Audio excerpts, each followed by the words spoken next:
editing this video that you're watching right now, and I felt like it needed a bit more context than what I actually was able to talk to you about in the video, because Turkmenistan is such a almost kind of like a taboo experience for many people, because there's not many tourists that actually get to enter the country.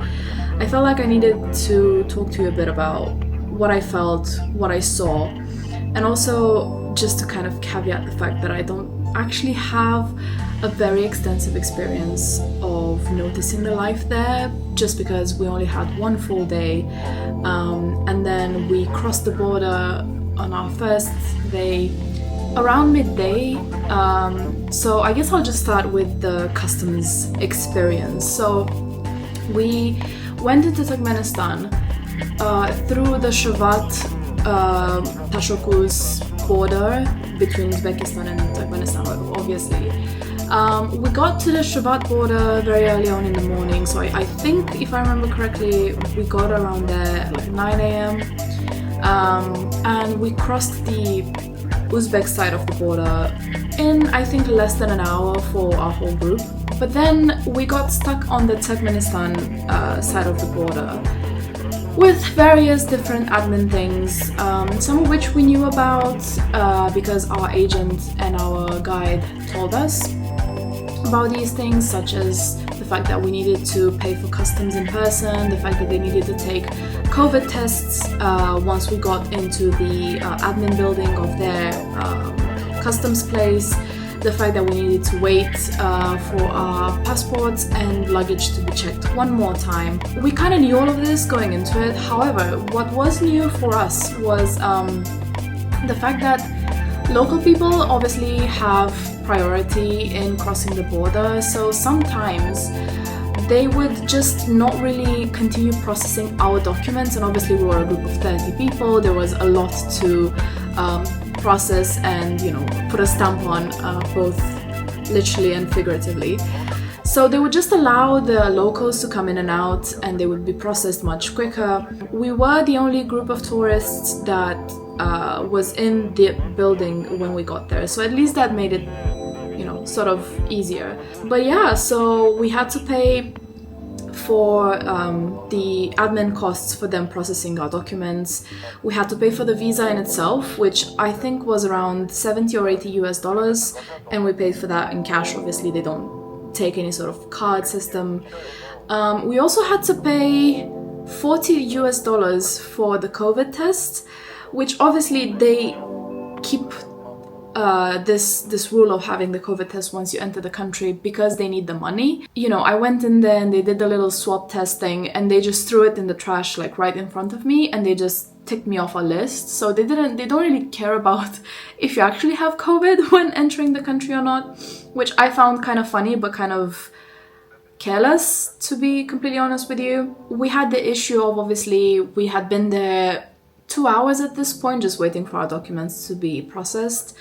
Luckily, my friend and I, we went with the first batch of people from our group, and we were able to fully get the invoice papers that we paid issued, and then get our luggage checked and our passport checked again, and then we actually crossed the border with all the stamps and everything just before their lunch break, which I think happened at 12. But then the majority of our group actually got stuck in the border for the lunch break hour that all of the staff had.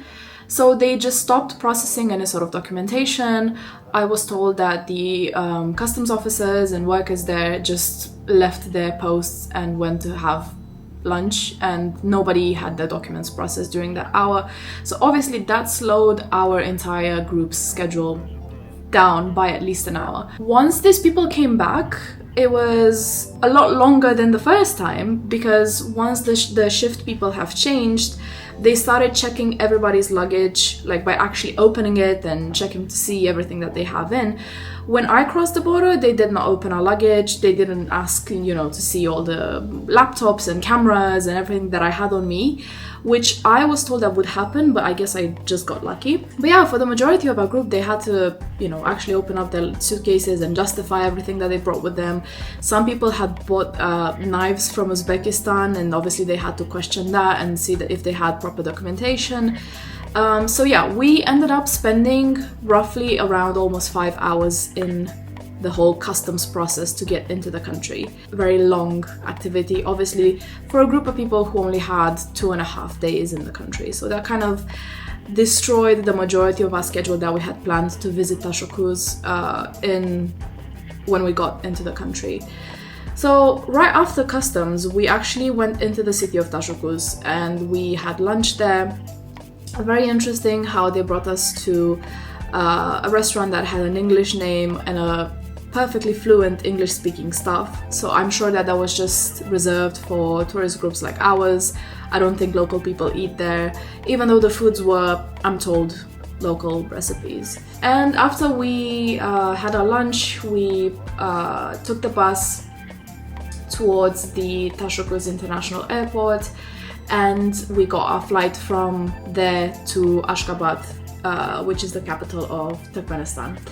We got into Ashgabat quite late. I don't remember exactly, but I think it was like 9 p.m, 10 p.m, which obviously meant that we had nowhere to go besides the hotel at that point in the day, which is why I'm showing you all of these like shots of the city at night, because obviously the buildings are very impressive. There's neon lights everywhere, and it seems to be a very lively city when you just look at the lights and the big buildings. But I must say, I didn't see not one person walking on the street. Obviously there were cars, but again, they could be, people traveling, they could be, suppliers or whatever, just making their deliveries. So I didn't actually get to see anything to do with the nightlife of Ashgabat once we got there.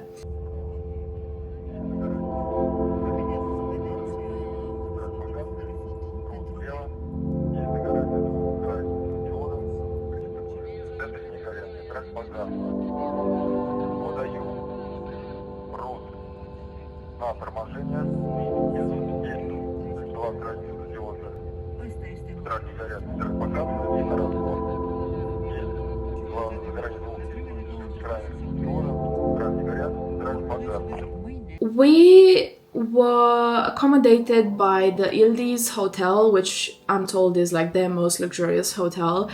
And to be honest, it did look grand. Like, to me, it looked like what I would imagine Dubai looks like.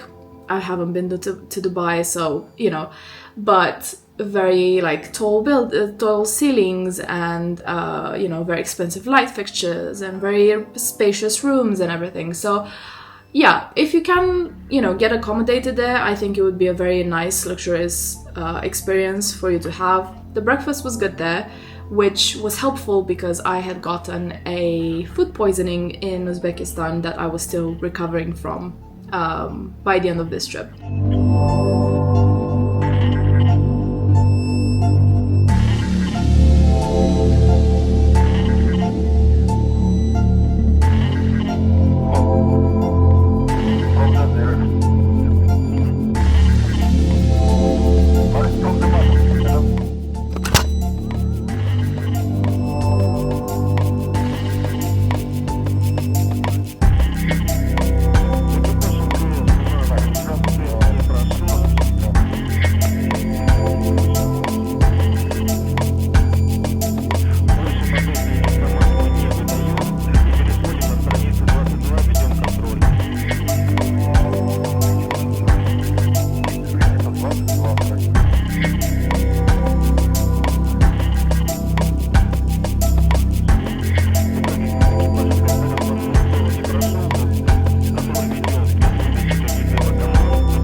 On the 5th of September, which was the second day and our only full day that we had in the city, we went first of all through the city. So we were shown the majority of residential buildings. We were kind of taught how these apartments and buildings get shared with specific people. So we were told that the best accommodations in the city are given to state workers and officials who primarily deal with either foreign policy or oil contracts, which obviously the majority of them are Turkmen people, but a lot of them are also Russians, Chinese people, and Koreans who come and do business in the oil industry. Our first objective of the day was the Turkmenbashi Ruhi, I think I'm pronouncing this right, mosque that we saw. It was definitely grandiose, a bit different from the other styles of mosques that I've seen in this area of Central Asia, but definitely very grandiose and very like fancy. Marble everywhere, which obviously is kind of the trend with Ashgabat.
We made our way towards some ancient excavation sites. I'm not including a lot of this in the footage simply because it wasn't that impressive, to be completely honest with you, and also it was extremely hot outside, so we were in those excavation sites for about an hour, during which I really honestly had no energy to video anything because it was so hot and so hard to kind of keep up with the guide's explanations. We then made our way to the National Museum. We had an hour and a half in there to kind of walk around, see the exhibits for ourselves.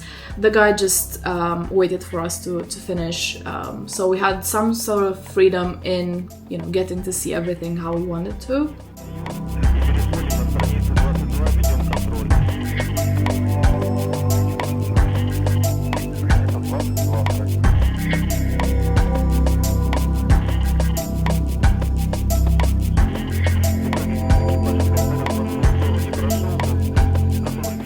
By this point, it was lunchtime, so we made our way from the National Museum to the Berkarar Mall, where our entire group just kind of spread out. Everybody chose where they wanted to go eat, if they wanted to go eat, or just kind of shop around. I got my souvenirs from there. It was actually the only place in our kind of tour that I was able to find Turkmenistan magnets and souvenirs. Granted, they are all very old in design and very gold and kitschy type of thing, but it was what I could find to bring people back home. We made our way to the State Cultural Center, which unfortunately we did not have the time to see that inside. I'm not even sure if it's open for tourists to visit, but right opposite it there's the Independence Monument and the park associated with it. So we walked around the Independence Monument. I actually was interviewed for state TV. I don't have, unfortunately, the interview. I messaged my guide after we came back to see if he could maybe get a hold of the footage, if they aired it or whatever, but he was not able to provide it to me. So all I have are these pictures that I'm inserting right now. And then we saw the Sapar Murat Niyazov monument, which was obviously a very tacky shade of gold, but something nice to see. Then we made our way to another mosque. We stayed a bit of time there, and then we just saw, some of the most extravagant buildings in Ashgabat from the bus. So we saw the Olympic Center.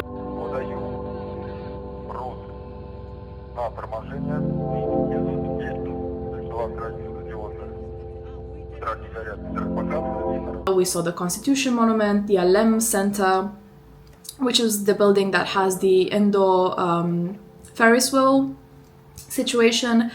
The guy told us that actually not a lot of people, like foreigners, go to that building. So you might see people who have vlogged, around it or outside it, but there's not many people that actually choose to go inside.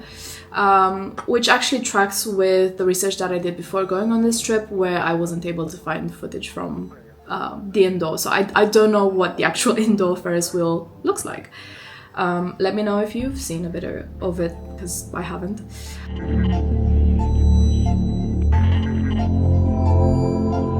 And then we were shown around some of the residential neighborhoods, the neighborhoods where you see a lot of like the same kind of white tall building with basically no other decoration on them, that kind of are just replicated for very many people to live in. We also drove past the wedding palace, so that's the building that has the globe of the world and the Turkmenistan star around it. We were told that this is just a wedding place where usually high-ranking officials and very like well-off within the social hierarchy people have their weddings and other events, but it is not used by the larger public, which is completely understandable. Unfortunately, this is the extent of Ashgabat that we could visit on this trip. I would definitely like to go back. There's other places in the countryside that I'm told are very interesting, such as, that burning hole in the ground that keeps burning for however many years. So, part of the reason why I wanted to see Turkmenistan for myself and experience it for myself is because ages ago, John Oliver put out an episode about the previous leader of Turkmenistan, and he talked about, his quirks and things about the country that are a bit peculiar to, the usual person that is obviously not from there and doesn't know the culture and the history. Obviously, John Oliver, I can't say that he is the type of person to inspire you to do, normal people things. If you're gonna get inspired by his craziness, you're not gonna do crazy. You're not gonna do, normal things, are you? In that episode, John Oliver talked about some of the books that the previous president had written, all about his passion for the Akhalteke, which is the national horse breed that they have there, that is apparently very coveted and very expensive to breed and maintain. And so I went to Turkmenistan with the idea that I would try to get myself one of these books as a souvenir for myself. And so I asked our local tour guide if there would be any possibility for me to find one of his books anywhere. And so he took me on our lunch break to one of the Russian markets that was in the middle of Ashgabat, and he talked to somebody I didn't understand, and that somebody took us to one of his tents where he sold products, and he pulled out a Russian version of a different book, and then he pulled out the English version of the book that John Oliver also bought for his episode on Gurbanguly Berdimuhamedov. So I just bought this book for $10 US, which obviously is a very good price for something you can't get almost anywhere. This is the souvenir that I got for myself. Look at him. But I think what I like about this book, which makes it a perfect piece of trivia for myself, is just the translation into English is so basic that I'm sure a lot of the nuance of the actual text is lost through the translation. But there's also, at the end of the book, they are listing what was at the time of publishing the best horses in Berdimuhamedov's collection, or farm of horses that he has. So they feature the horses like this. So you have a picture of them, and then on this side you have like, they're born in 1990, and they have a father that was born in this age, and they'll have a mother that was born in this age, and then they talk about their pedigrees, and they talk about measurements and breed value and specimen and like all of these things. And they do that for basically most of his horses, if not all of them. So half of the book is just like them listing off different horses with their like family history and their names, and then yeah, it's just a very goofy thing that I am happy I managed to get myself, just as a silly souvenir. I do hope you enjoyed this video. I had quite an interesting time in Turkmenistan, and I do hope I get to go there again. Let me know what your impressions of this country is, if you'd visited, if this kind of video intervention has been useful in kind of helping you digest the footage that I took. And yeah, I will see you in my next vlog, which is the Poland vlog.